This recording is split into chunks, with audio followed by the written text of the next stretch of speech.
Trata-se de audiência de custódia relativamente ao processo 0012-131 73-2017 403-6181.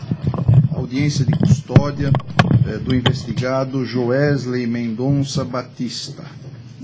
Em primeiro lugar, eu solicito à imprensa que não faça imagens nem utilizem-se de gravações. Ao final, serão liberados CDs de áudio e para a imprensa, se houver interesse. Mas no desenrolar da presente audiência, solicito que a imagem do investigado seja preservada e também o áudio que seja gravado apenas o oficial. Muito obrigado.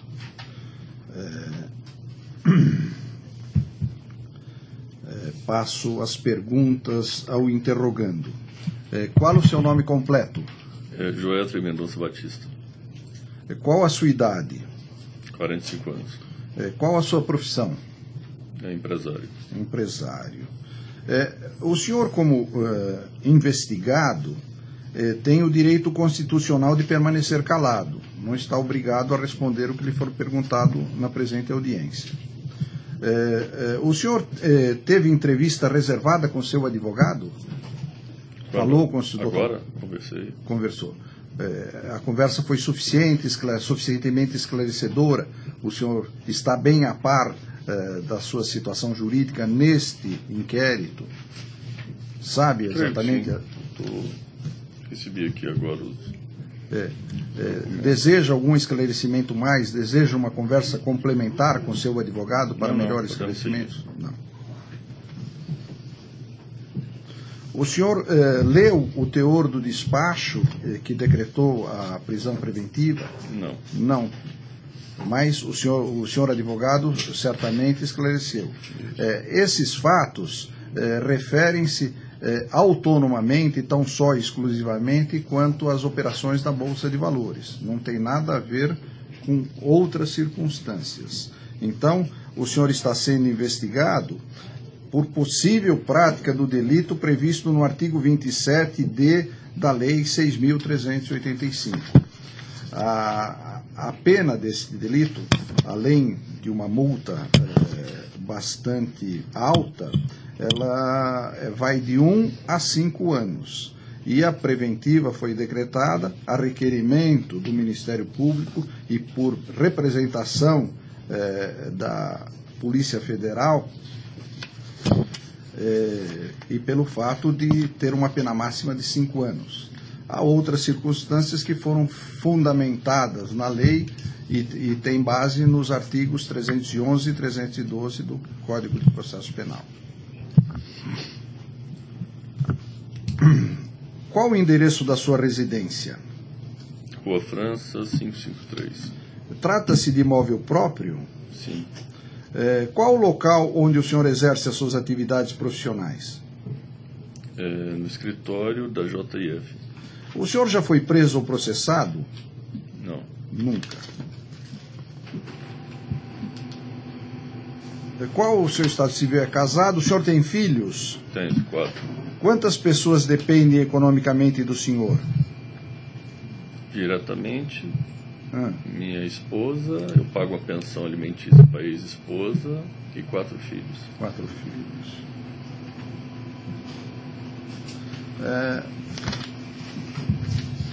Dentro dos limites da investigação, o senhor tem algo a alegar em seu benefício? Essas operações de bolsa, elas foram efetivamente realizadas?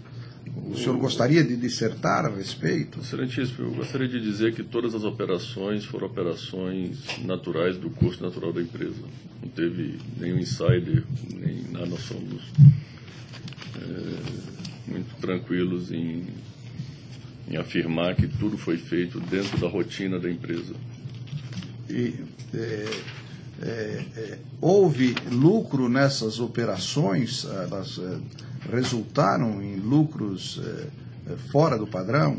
As operações anteriores elas tinham a mesma rentabilidade que foi possível apurar nessas que são questionadas por representação da Polícia Federal e por representação do Ministério Público Federal. Excelentíssimo. Tem um equívoco muito forte nisso. Não teve lucro nem prejuízo. Foram operações de hedges, de um lado, e foi a operação de venda de um ativo que a gente tem, que a gente vendeu porque precisava de caixa. Não cabe aí saber se teve lucro ou prejuízo. Sim, mas a notícia das gravações a uma autoridade no Palácio do Jaburu impactou o mercado? As ações valorizaram ou desvalorizaram? Desvalorizaram? As ações da JBS, como outras, no dia seguinte do vazamento, elas caíram, mas que nós não temos nada a ver com esse vazamento também, eu gostaria de acrescentar. Sim, e o senhor teria vendido antes dessa notícia vir ao mercado? Excelentíssimo. Nós vendemos antes, durante e continuamos vendendo, porque o motivo da venda é a necessidade de caixa, não tem a ver com o preço da ação. Mas quando as ações baixaram, a sua empresa recomprou essas ações? Não, nós continuamos vendendo. E continuamos vendendo até recentemente, por necessidade de caixa. E os dólares, o senhor comprou isso muito? Eu não sei, isso foi a JBS que opera, não é da minha parte, eu cuido da holding da JIF. Perfeito. O senhor gostaria de falar mais alguma coisa em sua defesa ou deixa a cargo do senhor advogado? Não, excelentíssimo, eu gostaria de dizer que nós, enquanto holding da JIF, vendemos ações por um único, exclusivo motivo de necessidade de caixa. Não tem a ver com o preço da ação. Tanto é que nós vendemos no passado, continuamos vendendo e sempre que necessita de caixa a gente vende, porque é um ativo líquido que a gente tem. Todo esse momento que nós estamos passando, que é público, né? Os bancos têm restringido o crédito para nós, não têm renovado as linhas de crédito. Então, uma coisa que até o ano passado era natural, né? Os bancos renovarem as linhas de crédito. Com toda essa situação que a gente tem visto aí, os bancos não renovam. Nós, enquanto JIF, né, da holding, não somos uma empresa operacional, a gente não gera caixa, a gente vive só de dividendos, né? Esse ano em especial, os dividendos que nós recebemos foi bastante abaixo da expectativa, e eu lhe asseguro, excelentíssimo, que essas operações de venda de ação não tem absolutamente nada a ver com insider. Perfeito.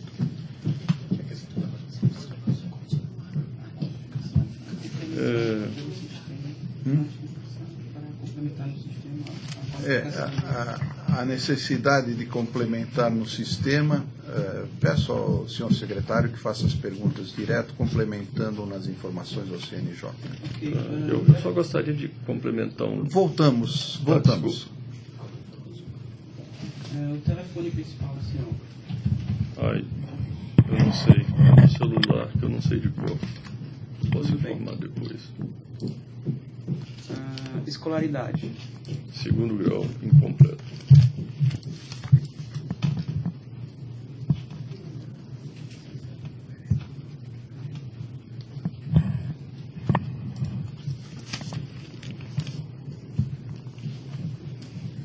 Quantos filhos menores de 6 anos? Menor de 6? Um filho.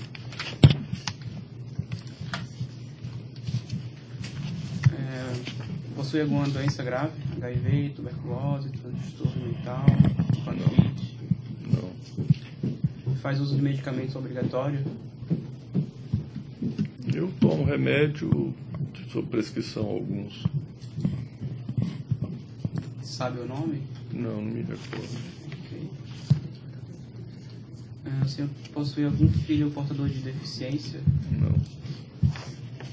Dependente químico? Não.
seguindo, eu interrompi, o senhor Não, estava é só falando. porque o senhor me perguntou se eu havia sido preso antes. Na realidade, esta prisão saiu na quarta, né? Na segunda teve um pedido de prisão no domingo, na realidade, né? Do Ministério da PGR, né? Do Procurador-Geral da República, autorizada pelo Supremo. Então, na realidade, esse pedido que teve, que foi dado à nossa delação, né? Questão de que eles consideraram lá que a gente não cumpriu, né? Após nós termos feito a maior e mais efetiva colaboração, o procurador, acho que foi muito questionado, né, sobre a nossa imunidade e, por fim, resolveu pedir a quebra da nossa imunidade, né? Eu achei um ato de covardia, queria dizer, por parte dele. Depois de tudo que fizemos, depois de tudo que entregamos de prova e tudo, enfim, e eu queria dizer que essa é a segunda prisão, não é a Perfeito, primeira. mas ao longo da sua vida o senhor não teve nenhum problema? Não. Só estou corrigindo porque eu falei que não, mas desculpa. Esses fatos são notórios e contemporâneos e basta ler o jornal para saber o que está acontecendo. Agora, estes casos relatados tem pouco a ver com o que aconteceu no período da sua delação. Eu estou só corrigindo porque o senhor me perguntou. É um fato posterior. Isso. Então, o senhor assumiu um compromisso de não voltar a delinquir. E a polícia e o Ministério Público dizem, não, aqui há em tese um delito. Doutor João. Então, por hora, nós não estamos colhendo provas, nem julgando o caso, porque não tem nem denúncia. Exato. A denúncia, o senhor estando preso, ela será apresentada rapidamente e com celeridade se terá uma definição desse caso que pouco tem a ver com o que, embora não se ignore, mas não o senhor não está se defendendo da delação. Não, eu entendo. Eu falei da delação só porque foi o primeiro. Perfeito. Esse caso do insider aí, até o presidente Temer falou isso em rede nacional, né? Isso aí eu fui mexer com os poderosos, né? Os donos do poder, estou aqui agora. Mas são fatos humanos que acontecem, e como tudo na vida, isso também haverá de passar. Estou pagando por ter De que forma poder. vai passar, a gente ainda não sabe, porque não temos bola de cristal. Mas são fatos humanos e que acontecem no curso da vida e que o que vai fazer? O senhor está sob orientação de douto profissional que saberá apresentar a sua defesa no momento próprio. Obrigado pela oportunidade. O senhor esteve na prisão, houve maus tratos na prisão? Não, de forma alguma. Não. O senhor foi respeitado na sua integridade física e moral? Total. Tem alguma reclamação a fazer? Não. Tá. Então, essa audiência de custódia, ela foi instituída pelo ministro Lewandowski e ela decorre de tratados internacionais. A Convenção Americana diz que todo aquele que for preso tem que ser apresentado ao juiz, para o juiz verificar as condições da sua prisão e que sejam prestados esses esclarecimentos preliminares. Então, o senhor quer falar mais alguma coisa? Não. O senhor advogado vai ter a oportunidade de falar o senhor? Eu estou aqui. Então, Obrigado. passo a palavra à senhora procuradora da República para os seus questionamentos ao investigado. Então, Excelência, como a finalidade dessa audiência é averiguar as condições da realização da prisão e como o preso aqui presente está dizendo que foram respeitados seus direitos, não tem o que ser questionado, tá? Passo a palavra ao senhor advogado. Agradeço. Eu gostaria de, assim como feito em relação ao Wesley Batista, requerer e aproveitar a oportunidade para requerer a reconsideração da decisão que decretou a prisão preventiva de Wesley Batista. Gostaria de fazer com os seguintes fundamentos. Em primeiro lugar, embora o Ministério Público diga que a presente pretensão não tem qualquer relação com a colaboração premiada, em sua manifestação, em epígrafe, ela traz uma frase dita por Joesley Batista que consta nos autos da colaboração premiada. Mais do que isso, o Ministério Público faz uma série de ilações sobre mensagens que foram apreendidas em um celular, em outra operação compartilhada com essa, que dizem respeito à colaboração. Essas mensagens e essas ilações a respeito da possível ou suposta participação de um ex-procurador da República no acordo de colaboração, mais uma vez eu gostaria de insistir, elas são estranhas aos autos, elas estão sendo apuradas em outras instâncias, em especial na Justiça Federal de Brasília. Naquela Justiça Federal, esses fatos não ensejaram qualquer medida cautelar, muito menos medida da gravidade da prisão preventiva, e mais do que isso, esses fatos envolvem pessoa portadora de prerrogativa de foro. Portanto, esses fatos específicos à colaboração, específicos a esse celular, não poderiam sequer ser mencionados pelo Ministério Público Federal, muito menos pela Polícia Federal, no extenso relatório que fez, em que teceu extensas considerações a respeito disso. Pois bem, excluídos esses fatos, excluídos essas considerações, não subsiste qualquer motivo novo para a decretação da prisão preventiva. Excelência, todos os fatos alegados pelo Ministério Público, quais sejam o suposto poder econômico dos investigados, a suposta capacidade de influência, eram de conhecimento do Ministério Público desde a instauração da presente investigação, que foi feita meses atrás. O paciente, o investigado, ele teve ciência dessas investigações e ainda assim ele se apresentou, prestou depoimento, juntou todos os documentos necessários, juntou todo o material que foi requisitado, não demonstrou em nenhum momento que estaria obstruindo as investigações, em nenhum momento demonstrou que pretendia fugir. Vale dizer mais uma vez, e a exemplo disso, que quando foi decretada a sua prisão e amplamente divulgada sábado passado, ele em nenhum momento tentou fugir, muito pelo contrário, no dia seguinte se apresentou espontaneamente à Justiça Federal, de forma que não existe nos presentes autos sobre insider trading qualquer elemento novo capaz de justificar a medida drástica da prisão preventiva. E mais, e vai lembrar apenas a complemento e a conclusão final, a guisa de conclusão. O crime de insider trading tem uma pena de 1 a 5 anos. Portanto, ainda que ele tivesse uma pena média ou a pena máxima, ele não seria submetido à situação que ele se encontra agora, que é uma situação de regime fechado. Ainda que houvesse concurso material e identificados 2 crimes de insider trading, se ele tivesse penas próximas da máxima, ele teria um regime semiaberto, de forma que não parece proporcional e não parece adequada à medida atual sob a qual ele se encontra. Vale dizer, e por fim, que não há nenhum acusado no país de insider trading que se encontra preso preventivamente, e não por razões de impunidade, e sim porque o crime claramente não comporta esse tipo de medida. De forma que se ele estivesse respondendo pelos mesmos fatos sem ter feito a delação, certamente ele não estaria preso preventivamente. Daí porque, mais uma vez, roga-se a Vossa Excelência que reconsidere a decisão de prisão preventiva em face dos fatos novos que já foram encaminhados a Vossa Excelência no dia de ontem, quando o mesmo pedido foi feito em relação a Wesley Batista. Mais uma vez, cumprimento Vossa Excelência por todo o trabalho que tem feito, assim como o Ministério Público também.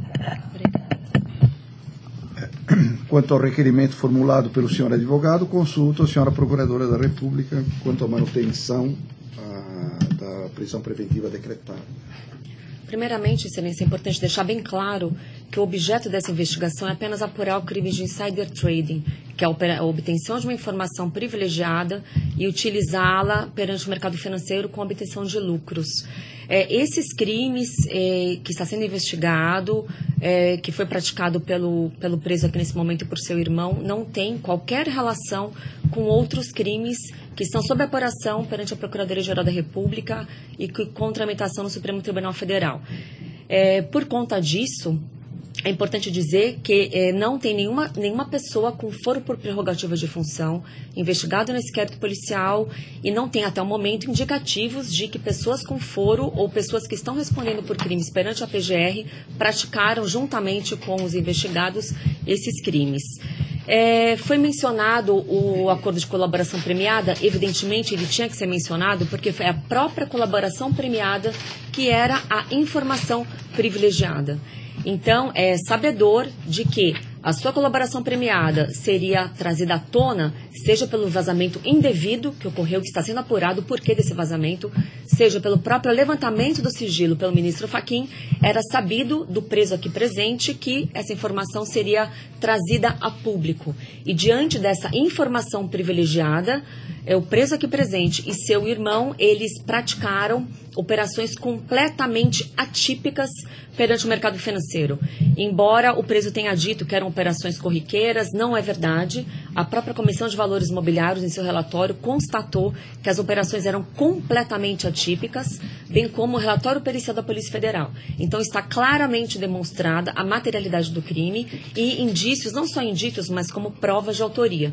A defesa insiste no mesmo argumento, que é uma investigação antiga, o que não é verdade, uma investigação que foi iniciada ainda neste ano.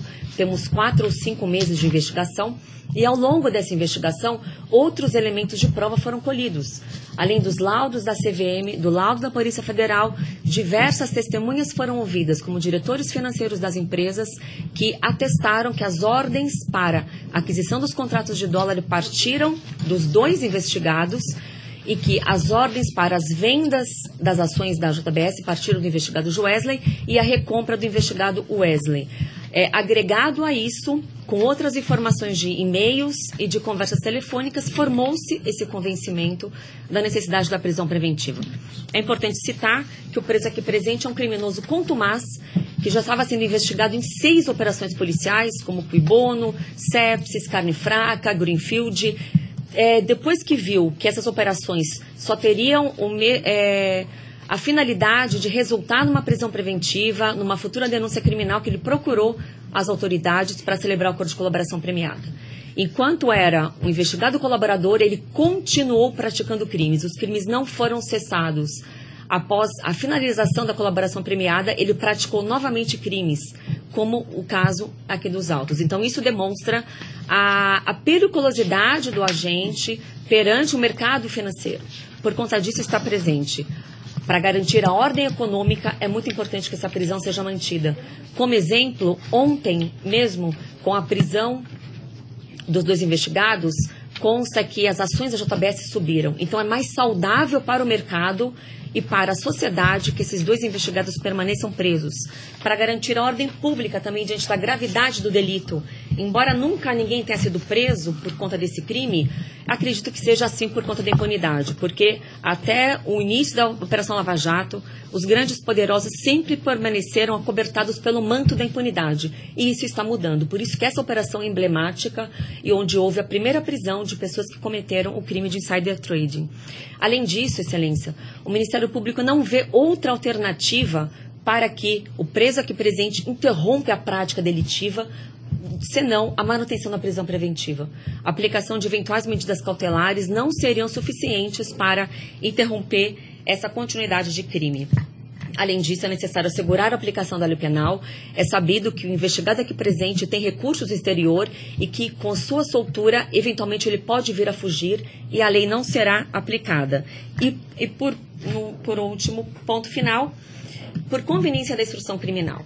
Assim como o colaborador omitiu informações quando realizou seu acordo de colaboração premiada com a PGR, omitiu provas, que já foi rescindido o acordo de colaboração premiada.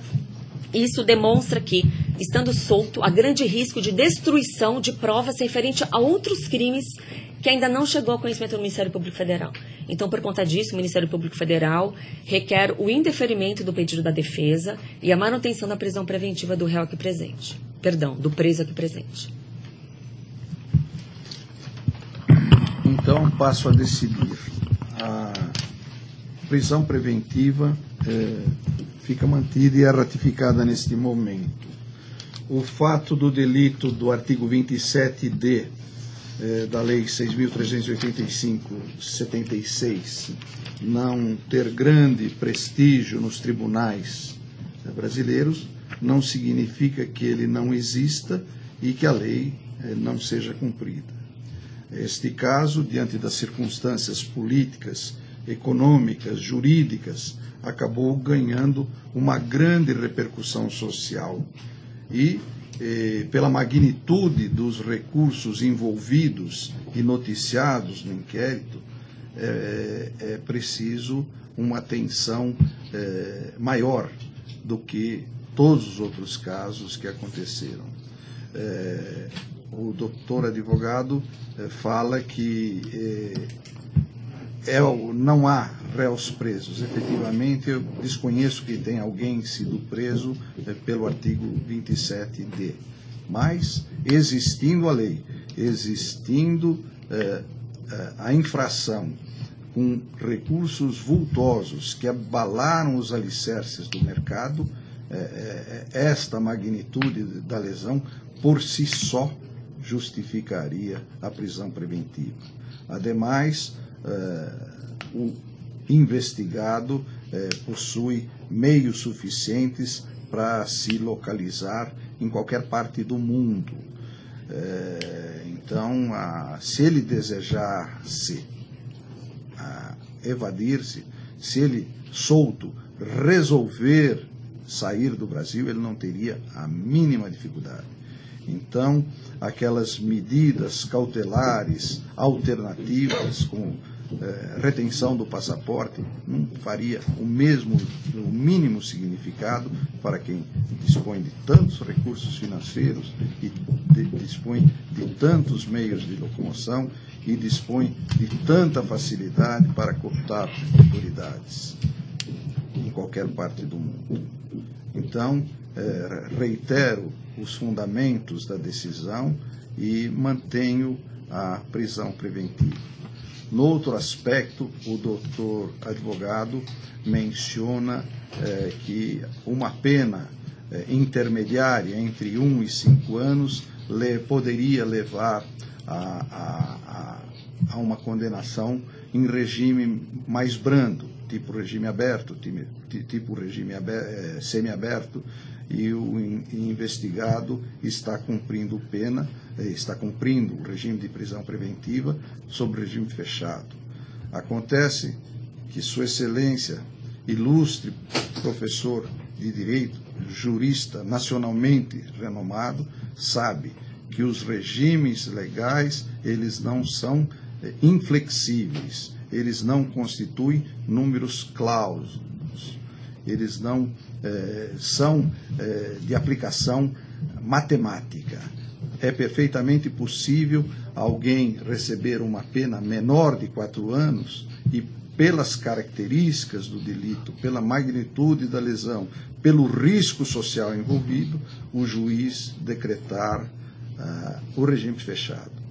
Mas, me parece despiciendo por hora falar-se em regime de cumprimento de pena, quando nem se tem notícia da apresentação da denúncia, e que, sob certo aspecto, o réu ser mantido preso, ainda porque ele tem prisão preventiva decretada liunde, ele tem uma prisão preventiva decretada no Supremo.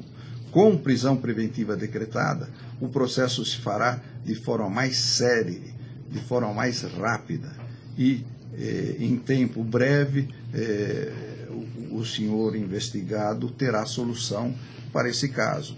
Qualquer que seja a solução, ela não passará de 5 anos, porque é a pena máxima, podendo, como diz o senhor advogado, apenas ser uma pena intermediária. Então, uma pena de 2, 3 anos me parece, em tese, possível, e daí o que ensejaria o senhor advogado discutir no juízo de primeiro grau ou nas instâncias recursais o regime de cumprimento da pena. Liberar o investigado da presente prisão preventiva, estando ele a cumprir outra preventiva do Supremo, a meu ver, poderia prejudicar o sindicado e certamente prejudicará, porque mantida o regime de prisão preventiva, o julgamento do caso se fará de forma mais célere e em benefício da definição do caso. Então, por essas razões aventadas e por todas aquelas expostas pela ilustre representante do Ministério Público Federal, a prisão preventiva fica mantida. Agora, solicito à Polícia Federal e determino à Secretaria que providencie o ofício para que o investigado permaneça na custódia da Polícia Federal e que zele a Polícia Federal pela integridade física e pelo respeito moral aos direitos do preso. Está encerrada